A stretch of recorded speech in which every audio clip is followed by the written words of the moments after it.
All right, so how's it going, everyone? So the Indo-US Interim Trade Agreement is out, and after almost 6 to 8 months of bilateral relations being soured, it has finally come up all of a sudden. And I believe that it is likely the US being pressured post the Indo-European Union Free Trade Agreement.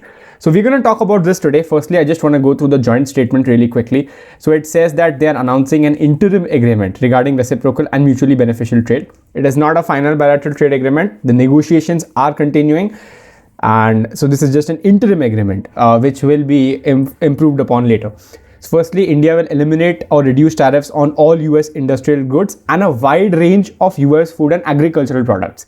Again, not all agricultural products. So that is the first important line. It does not say all agricultural products. It says a wide range. Industrial goods, sure, because the US, as is, it does not export mass market industrial goods, but rather niche industrial goods, which is actually beneficial for India. And of course, it is beneficial for the US because usually they are pretty expensive items. They will help cover the US trade deficit. And then the US will remove the 50% tariffs, of which 25% was the reciprocal tariff one, and 18% was what 25% was what for added for the Russian oil imports. That is going to be now removed, and completely from the 50% it is down to 18%. Then the US will remove tariffs on certain aircraft and aircraft parts of India imposed to eliminate threats. I don't know what threats to national security, but again, I have not read the proclamation 9705. Anyway, that has been now removed. So India will now be able to export aircraft parts and aircraft to India. I don't know what aircraft India makes right now, but anyway. And then India will receive a preferential tariff rate quota for automotive parts, which is huge because India exports a lot of automotive parts. And just excuse the background noise. There's just some sort of wedding going near my house. So my voice is kind of being reduced by the music outside. Anyway. The US and India will commit to provide each other preferential market access in sectors of respective interest on a sustained basis. The US will establish rules of origin that ensure that the benefits of the agreement accrue predominantly to the US and India. That is a direct attack to China's, masked exports that they first export to India and then they export it from India to the United States. That is a direct attack on China. Then the US and India will address non-tariff barriers that will affect bilateral trade. India agrees to address long-term standing barriers to US trade in medical devices, eliminate restrictive import licensing procedures that delay market access or impose quantitative restriction.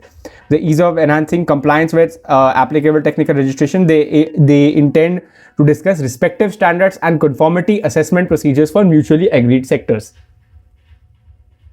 Again, that is a very good thing because now once the standards on both sides match in industrial exports, that will improve exports for both the sides. It will reduce the deficit for the United States, which was their main objective, and it will increase exports from India because now Indian goods are not immediately but slowly they will conform to the Western standards of production. And then they will work further towards expanding market access opportunities to the negotiations of bilateral trade agreement. The India's request that the United States continue to work on lower tariffs on Indian goods. Again, that has to happen because India exports a lot of crucial goods to the United States. Then they strengthen economic security alignment to enhance supply chain resilience and innovation through complementary actions to address non-market policies of third parties. Again, a direct attack on China, especially when they block the rare earth exports to India, to the United States. That is a good initiative. Again, it is beneficial for both the sides, and it just like eases. What I can say from this statement is that the tensions that were there for the past 8 to 9 months, especially between the two leaders and the two governments, is going to slowly reduce. It is going back to the non-allied strategic partnership that was happening in Biden's era. So again, India intends to purchase 500 billion of US energy products, aircraft and aircraft parts, precious metals, technology products and coking coal for over the next 5 years. Again, that is very plausible. Firstly, when Trump commented about it on day one that a trade agreement has happened, he probably said that India will immediately buy 500 billion of US goods. Not going to happen. Even 5 years is kind of too stretched apart, and it's not that the government is going to buy, it is like the companies in India, they will buy. So especially if you see, for example, Air India, they have placed a large order of around 300 Boeing planes. That itself would be an order of around 40 to 50 billion US dollars. That itself covers a lot of the trade deficit of the US. And then including GPUs, What I can say from that is India will not have restricted GPU exports of 50,000 units a year. I think India may be added into the trusted partners list, like you say Australia or the UK, where they were getting unlimited GPU access for civilian use and limited access for military use. That is what I can infer from this. The US and India commit to address discriminatory or burdensome practices or other barriers to digital trade and set a clear pathway to achieve robust, ambitious and mutually beneficial digital trade rules. Again, digital trade services, they are going to reduce the, so I know that India was very closed in its sense that India had a lot of more average tariffs than the US. The US earlier had average tariffs of around 3 to 4% on all their products, while India had 17 to 18%. So that is probably what this is concerning, and they will promptly implement this framework and work towards finalizing the interim agreement with a view to concluding the mutually beneficial bilateral trade agreement. That is what has been posted in the joint statement. Now let's quickly go through the press information bureaus, and the PM welcomes framework for interim trade agreement between India and the United States, calls it a boost to make in Indian employment. Both sides are playing optics to please their domestic base again. So Prime Minister Narendra Modi today welcomed the agreement of a framework. The Prime Minister for his personal commitment to strengthening ties that had to happen, as is the United States cannot do its goal of containing China by also antagonizing India on the side. Earlier with what the United States President Mr. Donald Trump was doing, he was constantly pushing India away, and he was almost making it certain that a bloc between India, China and Russia would be formed. Now with this agreement, the strategic partnership between India and the US has come back. Not to say it has sacrificed India's strategic autonomy, not to say that India will now align with US interests on everything. It is doing what earlier the arrangement was, is that both will contain China while both will continue to deal with their own partners. So that is mostly what it says, that it will strengthen Make in India. Again, if more exports will happen to the United States, it's a big market. It was the biggest trade sector for India earlier. So again, opportunities will improve hardworking farmers, entrepreneurs, MSMEs. So that was more or less what the statement was. Now we should get in, now I'm going to get in depth and see what the agreement says. So let's quickly get into the presentation. Release is kind of shallow. We're going to see who actually conceded to whose demands, who actually won more. I mean, not in the sense that who had a victory, but who actually got more of their demands, victory in that sense. So firstly, it is a framework for an interim agreement towards a broader bilateral trade agreement. As I said, this is not a final deal, but more or less like a locking mechanism. This is a path dependency agreement where a full FTA is more or less inevitable. Not 100% that it will happen, but now that industries will adjust to this nature of reduced tariffs on both sides, more exports on the other side. The US will export more to India, India will export more to US. The industries will get accustomed to it. So it is what the agreement is, that it is trying here for both the sides to become make economic decoupling impossible later. Not impossible again, but pretty hard to do so, like in the case of what is going on between the US and China right now, that US industries are too dependent on China, and that is what exactly they're trying to do. Get away from China, move some strategic industries to India, run on a China plus India model where you have two different supply chains, and India is arguably more stable because of a democratic government, a more pro-US government, even though it is a strategic autonomy government. So this is a strategic commitment disguised as a temporary arrangement, is what I would say. Next is the tariff exchange. So India has conceded lower tariffs to US industrial goods. They were very high earlier. And then access to certain agricultural inputs, ICT and medical device barriers.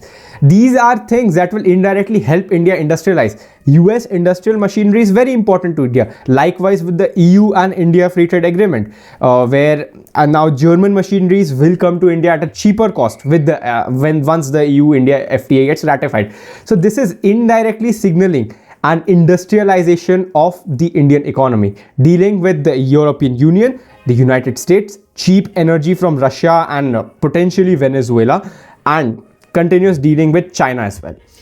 Now this kind of sounds big when we look at the selection of goods. India has opened up manufacturing inputs and not finished consumer staples. That is very important to note. The dairy sector, the corn, which the US was very keen on selling to India, the genetically modified crops, they are not going to be sold to India, at least not without a very high tariff rate that it makes it unviable.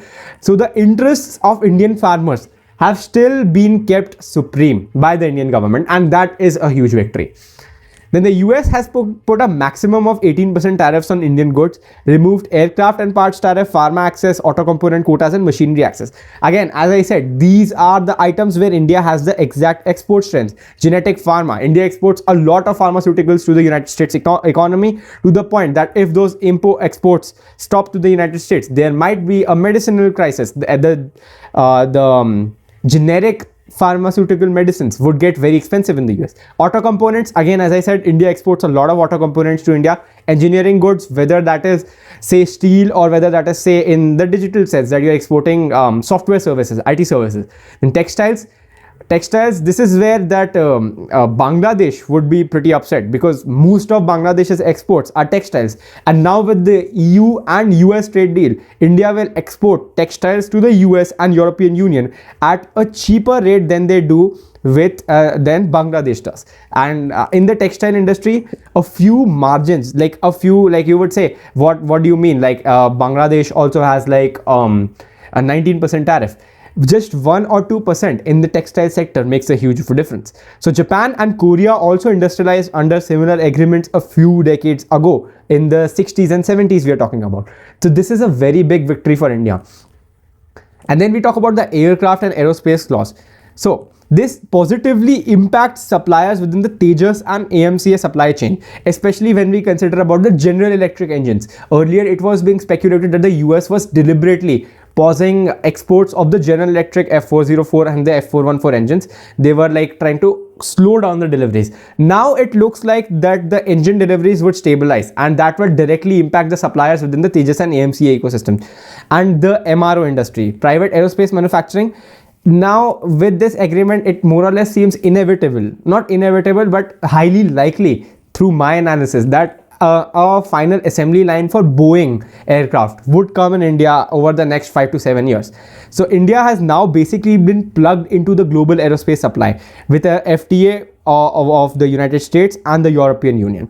And this indirectly also aids Indian defense manufacturing, because India has now become, you have much cheaper tariffs of imports, you have much cheaper tariff of exports. So even the US defense industry, they will try to seek immediate supplies from India, say in the fields of artillery shells. That is something India has already been supplying to the US Army. So that has a very positive impact for Indian exports as well as US strategic autonomy, because post the Ukraine war, when the US and the European Union handed over large supplies of artillery shells, missiles to the Ukrainian army, then they ran out of reserves for themselves. So the US started importing some artillery shells from India to cover their gap while they increased their own production. So let's talk about the rules of origin clause right now, because that is very strategic. Benefits accrue predominantly to the United States and India. I think this line should be, I'm drawing the line from a trackpad, so it looks pretty bad, but this is a very strategic clause. You cannot import Chinese parts, assemble in India, and export duty-free to the US. This clause exists for the one reason I explained earlier, China exclusion.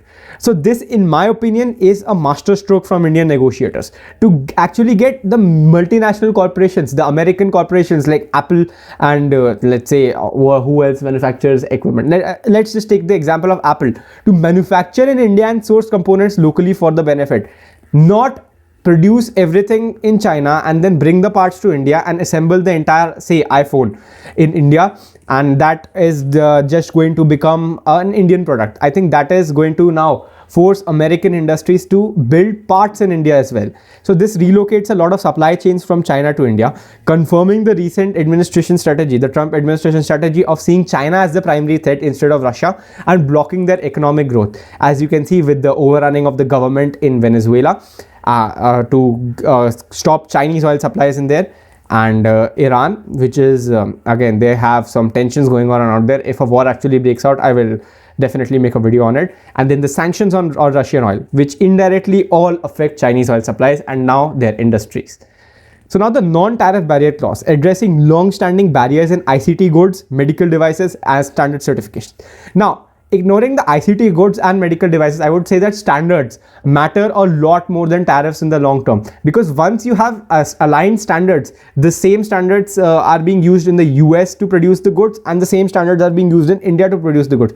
Regulatory approval speed up and investment increases. That is where the masterstroke is. That is exactly how Japan integrated into the US economy in the 1970s. So India is gradually aligning its industrial regulatory system with the US and European standards. Not to say that it has shifted to the Western bloc. It will stop dealing with Russia, it will stop dealing with China, it will stop dealing with the Middle East. No, the strategic autonomy remains, but the exports increase because now earlier Indian standards were slightly relaxed, but now they have to follow stricter European and American standards in manufacturing.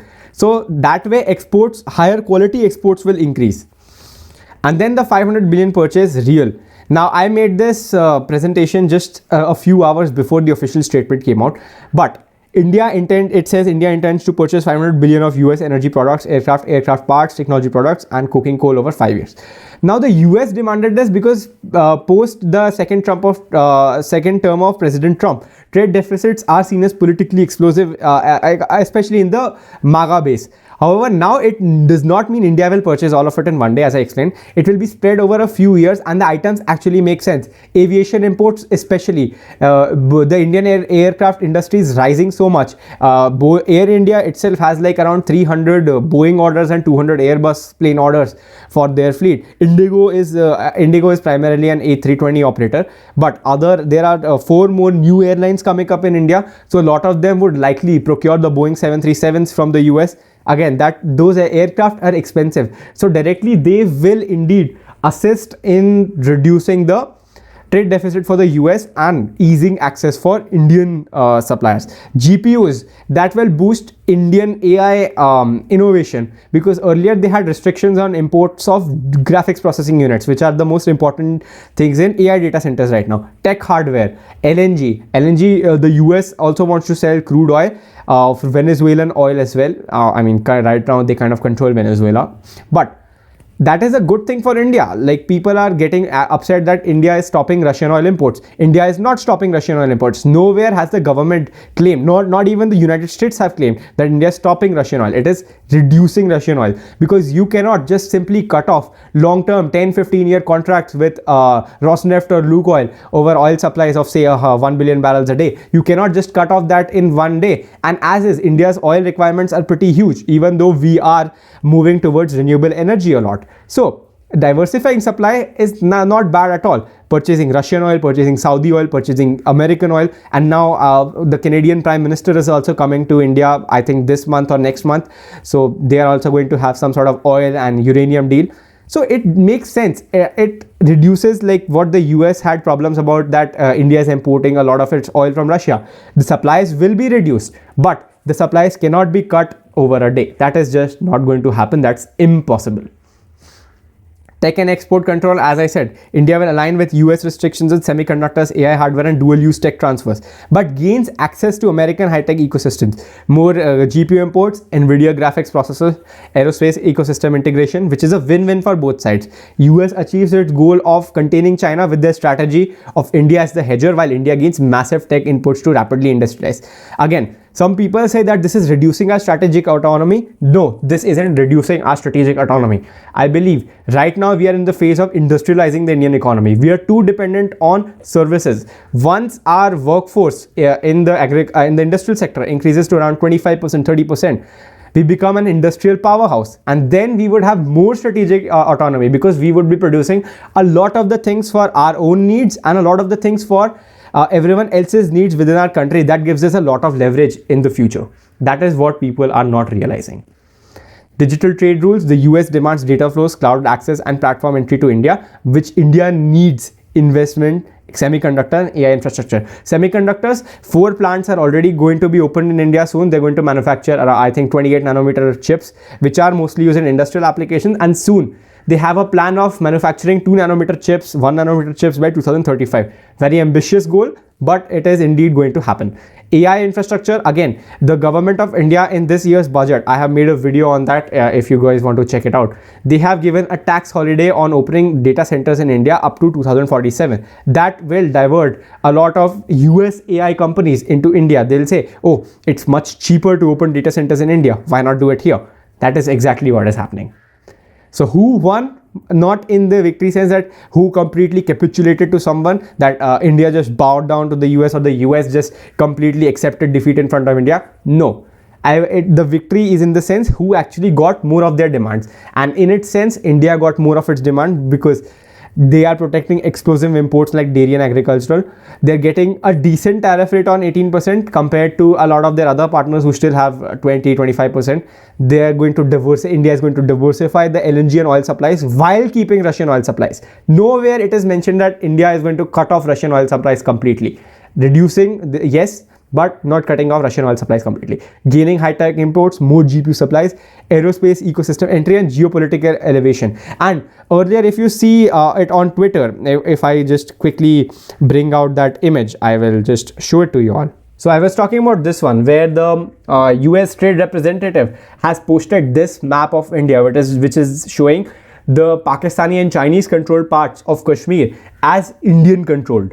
So that has already caused some meltdowns in Pakistan, which who already conceded everything. They almost sold their entire country. You can see like their army chief went to the United States like 5 to 6 times in the last year to like give the dreams of selling rare earths or something. And they also angered China in the meanwhile because they went away from Chinese influence slightly to the American influence side. So again, this is a huge signaling. The US has never used this map in its diplomatic official postings. They always show a slight dotted line showing that Pakistan controls that and China controls that. Not this time. It has shown a complete Indian map. So that is while some people are saying this is just temporary, they're just trying to ease Indian people, they're trying to get them in a good hand. Remember, diplomats, they don't care what the general public of some country thinks about them. They are trying to get the government to be aligned to them, and by posting these, it is indirectly saying that we accept your narrative on Kashmir while you give us the market access. India has a lot more to offer than say Pakistan to the United States, and that's why they probably agreed to, or they don't agree, they probably didn't, the government, Indian government didn't say it explicitly, but they decided to use the map themselves to kind of get India to align on some of their geopolitical positions.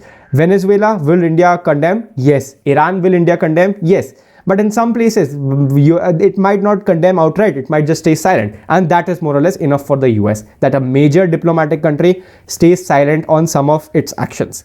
The US gained, now we are going to talk about what the US gained. It gained its main objective of the trade deficit reduction optics. Not necessarily optics, because now they are indeed going to export high value items to India. So they will reduce their trade deficit or likely equalize it somewhat. They probably won't have a surplus, but still.